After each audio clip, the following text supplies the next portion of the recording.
आज हम अपने पप्पू भाई से एक सबक का मौज़ वाक़या सुनेंगे और चलें चलते हैं कि आज हमें ये एक ऐसी सबक का मौज़ कहानी सुनाए जिसका एक ज़िंदगी पे असर हो। बहुत शुक्रिया, आपने मुझे आज फिर ये मौका दिया। इस तरह के एक बंदा इंजीनियरिंग में अपने में मास्टर करता है और हाई पैमाने पे वो नंबर लेता है, पास होता है, तमाम उसकी डिग्रियां मास्टर तक मुकम्मल हो जाती हैं। वो पूरे मुल्क में सीवी अप्लाई करता है, जॉब तलाश करता है, उसे कहीं भी जॉब नहीं मिलती। आखिर जॉब तलाश करते करते थक हार के घर वापस आकर के सोचता है मैं क्या करूं, मुझे तो मेरे शोबे की जॉब नहीं मिलती। तो वो क्या करता है कि मेडिकल क्लिनिक खोल लेता है। उसके ज़हन में आया चलो यार लोकल मेडिकल गली में खोल लेता हूँ, लोगों को डिस्प्लिन दे करके अपना गुजारा चला लूंगा। और बाहर बोर्ड पे लगाता है, बड़े बोर्ड के ऊपर लिख करके लगाता है कि जो भी इलाज करवाएगा जमा मेरी फीस के टोटल 300 रुपया, 300 रुपया फीस जमा दवाई के आपकी लोक आफ्टर की जाएगी। अगर बंदा ठीक ना हुआ हम उसको 1000 रुपया जुर्माना देंगे। ये वो इंजीनियर जो अभी डॉक्टर बन गया ये कहता है। ऐसे होता है कि उसको जानने वाला डॉक्टर उस गली से गुजर रहा होता है एक दिन, उसने जान के देखा वो तो इंजीनियर है और बाहर उसने मेडिकल का बोर्ड लगाया हुआ है और इनाम भी लिखा हुआ है कि 300 रुपया जमा फीस और जमा दवाई के टोटल 300 रुपया। अगर कोई भी इलाज आपका ठीक ना हुआ तो 1000 रुपया इनाम मिलेगा। डॉक्टर ने कहा चलो चलते चलते इससे 1000 रुपया ले लूं, ये तो वैसे कोई लल्लू सा बैठा हुआ है, इसे क्या पता मेडिकल का। वो जाकर के बैठता कहता है डॉक्टर साहब, अब वो जो पेशेंट बनता है, पेशेंट उसके पास जाता है, कहता है जी डॉक्टर साहब मेरी जुबान के अंदर जायका नहीं है, तो मुझे कोई ऐसी दवाई दे कि मेरा जायका वापस आ जाए।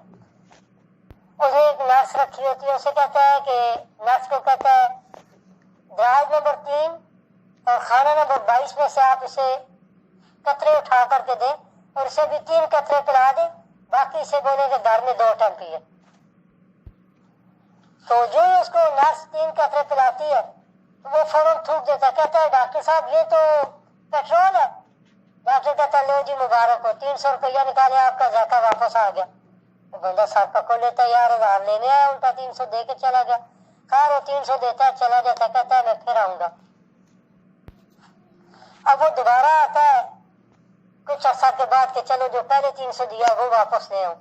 आकर के कहता है किस तरह के मेरी जो यादाश्त है वो खत्म हो गई है डॉक्टर साहब, मुझे अब याद कुछ नहीं रहता, कोई ऐसी दवाई दे कि मैं जो भूली चीज है मुझे याद रहे। मैं जहाँ की चीज रखता हूँ भूल जाता हूँ, मुझे याद नहीं रहता। डॉक्टर ने कहा कोई बात नहीं जी, इसका इलाज भी है। कहा क्या है? वो नर्स को आवाज देता है, वही फिर पहले की तरह जी, राज नंबर 3 खाना नंबर 22, वही पहले वाली वो जो बात करता है वही। उसको कहता है कि वहां से इसको कतरे उठा करके दे। वो बंदा कहता है रुकिए जी, मैं पहले भी आया, आपने मुझे इधर से पहले भी पेट्रोल ही दिया था इस खाने से, इस दराज नंबर से। डॉक्टर कहता है लो भाई आप 300 रुपया निकाले, आपकी यादाश्त वापस आ गई, आपको तो ये याद है कि मैंने यहाँ से दवाई दी थी। अब वो बंदे को 300 रुपया देना पड़ जाता है और वो बड़ा परेशान होता है, यार मैं तो 1000 लेने के चक्कर में 600 अपनी जेब से दे बैठा। कहता है कोई बात नहीं बच्चू, मैं फिर आऊंगा। कुछ अर्सा के बाद फिरते फिरते फिर आता है अपना 600 रुपया वापस लेने के लिए। आकर के कहता है कि डॉक्टर साहब मेरी नजर नहीं है, मुझे नजर कुछ भी नहीं आता। डॉक्टर कहता है उसको यार तू आज बाजी जीत क्या, नजर का इलाज तो हमारे पास नहीं है।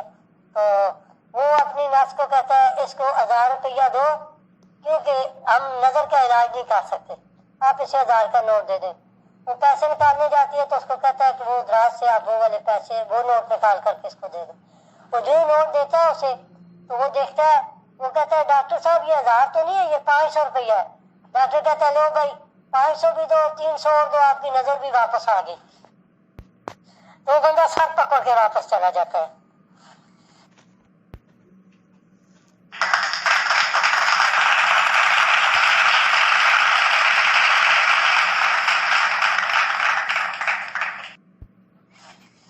माशाल्लाह पप्पू भाई ने हमें आज बहुत अच्छी बात सुनाई और इस बात से हमें ये सबक हासिल होता है कि یہ مت بھولیں کہ کبھی انسان کسی کو بیوقوف بناتے بناتے خود بھی بیوقوف بن جاتا ہے.